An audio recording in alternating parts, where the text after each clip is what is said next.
শব্দের যে বিবর্তন, ভাষার যে বিবর্তন, সেই বিবর্তন অনুযায়ী এখন আমাদের কাছে আছে হেরা উ, লাস্টে একটা গোলাম আছে। এইটা একটা গুহা, এইখানে বসবাসের উপযোগী একটা সত্তাকে আরবি ভাষায় বলা হয়েছে। আর ইতিপূর্বে আলোচনা হয়েছে যে নবী শব্দ দ্বারা বাংলা ভাষায় বোঝায় ভাববাহক, আর রাসূল শব্দ দ্বারা বাংলা ভাষায় বলা হয় তত্ত্ববাহক। আরবিতে রেসালা মানে চিঠি, কাগজে লেখা চিঠি, পোস্টের মাধ্যমে যেটা দেওয়া হয়, হাতে হাতে খাম দিয়ে যেটা দেওয়া হয়, এটাকে আরবি বলে রেসালা। আর যিনি এইটা বহন করেন তাকে বলে রাসূল। আর নাবুন শব্দের অর্থ হলো ঐশী বাণী বা ঐশী সংবাদ। আর যিনি ঐশী বাণী বা ঐশী সংবাদ নিয়ে আসেন তাকে বলা হয় নাবিয়্যুন। তাহলে সাধারণ সংবাদ যারা বহন করে তাদেরকে আমরা যেমন সাংবাদিক বলি বাংলা ভাষায়, তেমনি ঐশীধাম থেকে যারা সংবাদ নিয়ে এই মর্তধামে আসে তাদেরকে আমরা বাংলা ভাষায় বলি বশি। ব দন্ত শয় রসিকা, ধ দ না, ধ, বশি, স্বর্গীয় সংবাদ বাহক। তাহলে নবীকে আমরা বাংলায় বলতে পারি বশিত। এইটা 2000 সালের আগ পর্যন্ত ছিল না। এমন হয়েছিল, ইংলিশ ভাষায় ছিল লর্ড গড মেসেঞ্জার, সৃষ্টিকর্তা, পালনকর্তা আর সংবাদ বাহক। আরবিতে ছিল আল্লাহ, রাসূল, নবী বা আল্লাহ, রব, নবী। আর ফার্সি ভাষায় ছিল খোদা ও পয়গম্বর। সংস্কৃত ভাষায় ছিল ব্রহ্মা, বিষ্ণু, নারদ। বাংলা ভাষায় ছিল সাঁই, আগে পরে কিছুই নাই। এই সাঁই দিয়েই চালিয়ে আসছে আমাদের উপমহাদেশের এই কয়েকশো বছর। যেমন লালন সাহেব একটা বাণীর ভিতরে লিখছে, অনন্ত রূপ সৃষ্টি করলেন সাঁই, জানি মানুষের চেয়ে উত্তম কিছু নেই।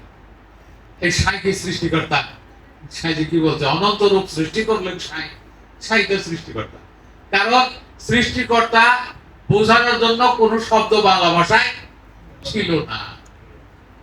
পরে আমরা সৃষ্টিকর্তাকে লিখলাম কাই, আর পালনকর্তা হলো সাঁই, আর সংবাদদাতা হলো বশি। এই বশিদার কাই আমাদের এই পরিবারের সৃষ্টি। ভালো থাকবে জি, কাই পরিবারের সৃষ্টি।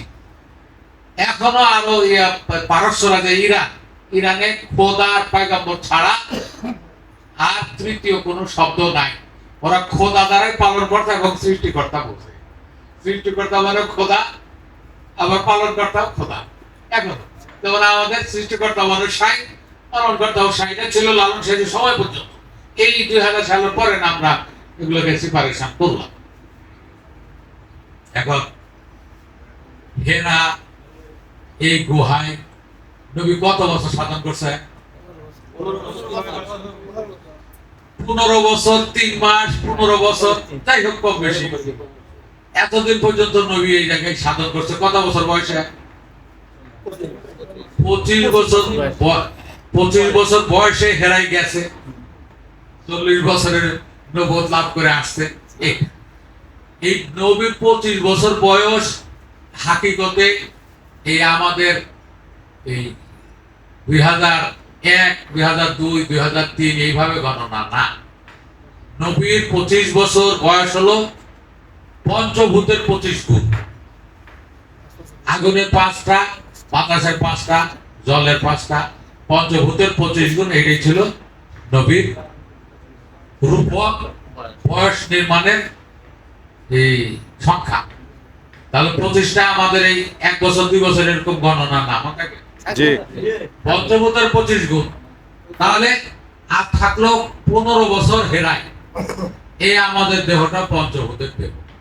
একটা কন্যা সন্তান জন্ম নিবে আমাদের এই বঙ্গদেশে বা ভারতীয় উপমহাদেশে দেখা যায় যে 12, 13, 9, 10 থেকে শুরু করে 15, 16 বছরের ভিতরে মেয়েরা ঋতুমতী হয়ে যায়।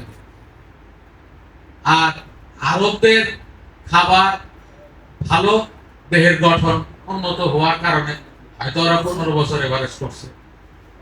এই 15 বছর পরে একটা কন্যা সন্তানের দেহে সর্বশেষ ঐশী দুধ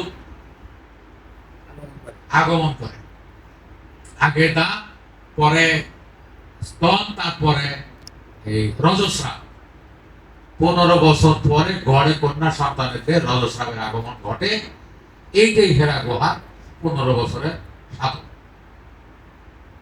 হেরা, আবার বলছি, বিশেষাঙ্গ, গোপনাঙ্গ এইসব শব্দ দ্বারা ট্রান্সলেটরে ক্লিক দিলে আসবে না, খোদ শব্দটাই বলা লাগবে। সেই শব্দগুলো বলতে গেলে অশালীন অশ্রব্য হয়ে যায়, যার কারণে আমরা বলার সুযোগ পাই না। বুঝাইছে? তাহলে এই হেরা গুহায় এই 15 বছর পরে রজস্রাব আশাকে বলা হয়েছে নবীর নবুয়ত আরম্ভ হলো, নবুয়ত প্রাপ্ত। নবুয়তের পরে হেরা গুহার রিলেটেড আরেকটা শব্দ বলে আমি শেষ করব। নবুয়তের পরে আসে বেলায়েত। নবুয়তের সময়টা নবীর বিদ্যমান সময়। নবী বিদ্যমান থাকে কয়দিন? 3.5 দিন। ধরে গাও, 3.5 দিন। এই 3.5 দিন চলে নবুয়ত কাল, নবুয়তি যুগ। তারপরে পবিত্রতা প্রথম দিন থেকে আবার রজ আসার পূর্ব দিন পর্যন্ত মাঝখানে যে 27 দিন, এইটা হলো বেলায়েত। ফকির পাড়ায় আর বাউল পাড়ায় নবুয়তের বেলায়েতের পালাগান হয়। এখন ওরাও তো হলো গন্ডমূর্খ, বস্তি মূর্খ, ওরাও হইল টাউ, টাকার জন্য ঘুরে চাপা বিক্রি করে বেড়ায়। এদের তো জ্ঞান নাই, আর ওদের ওরা গুরু গোসাইকে মানেই না। ওরা যে বাউল গানের কণ্ঠ আছে, আমাদের মতো মানুষ ওদের কাছে কিছুই না। দেখছেন না, একজন বাউলের আত্মশুদ্ধি নাই, অহংকারে ভরা, তারপরে শুধু গলাবাজি, চাপাবাজি। একটা বাউল ভালো কোনো গুরুর কাছে দেখা নেই, একটা বাউল না। যত বড় বড় বাউলের নাম করি, ওই বাউলের গুরু আবার বাউল, আবুলের কিন্তু অনেক শিষ্য, লতিফের অনেক শিষ্য, আলে আর অনেক শিষ্য হইল। নিজে মূর্খ, আবার মূর্খদের কাছে জ্ঞান বিতরণ। লালন সাইদি বলছে, নিজে কানা, পথ চেনে না, পরকে ডাকে বারংবার, এসব দেখি কানার হাট। এইটা হলো বাউল পাড়ার অবস্থা। আমরা আবার এই জায়গায় যাই, বেলায়েত 27 দিন, নবুয়ত 3.5 দিন। মনে থাকবে? জি। নবুয়তে নবী স্বয়ং উপস্থিত থাকেন, বেলায়েতে থাকেন না। এই জন্য নবীজি আমাদের ওই বিদায় হজের যে ভাষণ, গাদিরে ক্ষোভ, এইখানে হযরত আলী রাদিয়াল্লাহু তাআলা আনহুর হাত ধরে এইভাবে বলছেন, আমি যার মাওলা, আলী তার মাওলা। আমার অবর্তমানে নবুয়ত পিরিয়ড যখন শেষ হবে, বেলায়েত আরম্ভ হবে, আলী তখন এই বেলায়েতের রাজা হবে, নেতা হবে। আমি হলাম নবুয়তের নেতা, আর বেলায়েতের নেতা আলী।